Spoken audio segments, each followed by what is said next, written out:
मिट्टी में दफनाने से पहले इस भारत की पैगाम लिख रहा हूँ। जय हिंद, जय भारत। अब मंत्री जी आप अपनी बैठक में जाएं। तो मैं बाबा साहब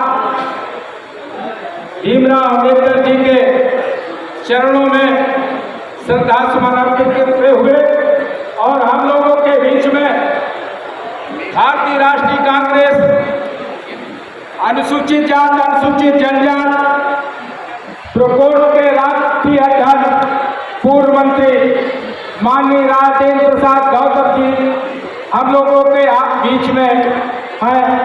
हम उनकी और आप लोगों की तरफ से और पूरे बिहार समाज टीएमसी के लोगों के विमुक्त जात के लोगों की तरफ से हम आप सभी का जो कमजोर वर्ग हैं, अनुसूचित जात के कमजोर वर्ग हैं, हम उनकी तरफ से माननीय मंत्री जी का हार्दिक अभिनंदन और स्वागत वंदन करते हैं। और साथियों, एक बात आप लोगों से कहना चाहता हूँ कि साथियों, आज का दौर जो आप देख रहे हो, ये आपका दौर ये तिरके की तरह फटने की जरूरत नहीं है।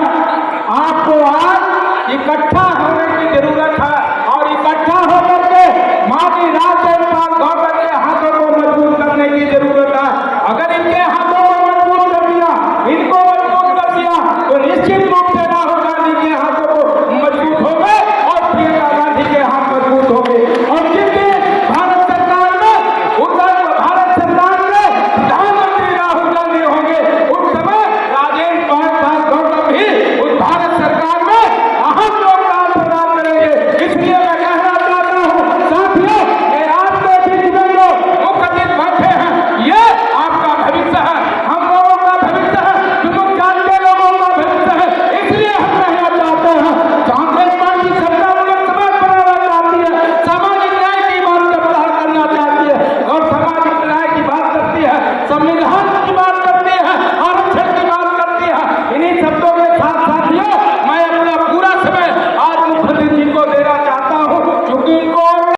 पौने 2 लाख से 2 लाख सरकारी स्कूल बंद हो गए हैं। मैं आपसे पूछना चाहता हूँ, क्या देश की जनसंख्या कम हो गई है?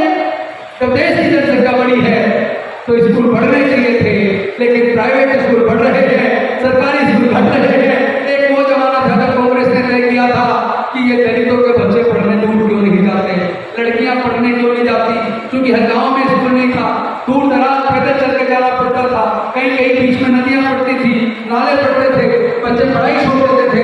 तो कांग्रेस ने तय किया था हर बच्चे को शिक्षा मिले, गाँव-गाँव में स्कूल खोलना है।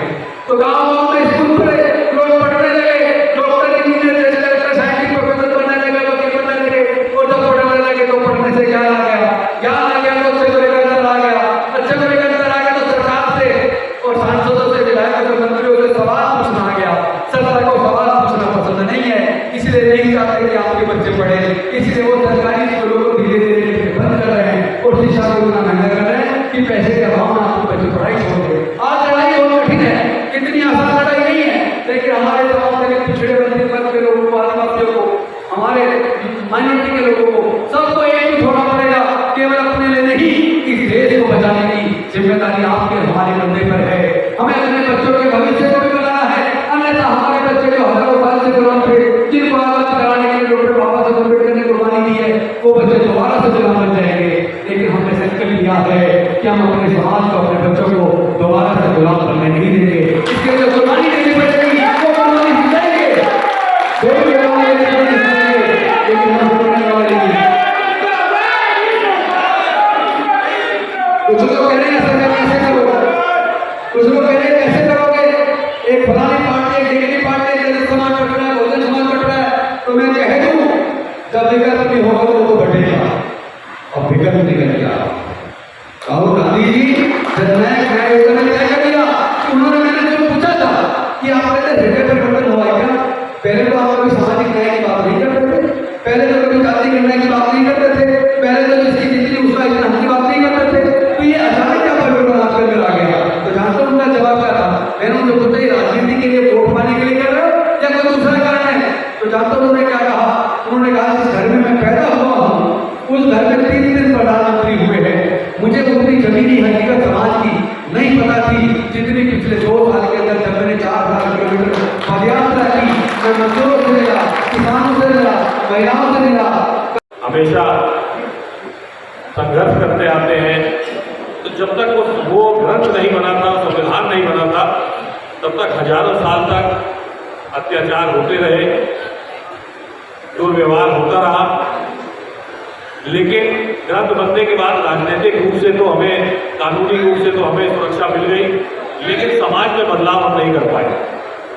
बाबा साहब ने भी यही कहा कि सामाजिक न्याय की लड़ाई, सामाजिक बराबरी की लड़ाई और समाज में परिवर्तन लाने की लड़ाई, ये सारी लड़ाइयाँ जो है लंबी चलेगी।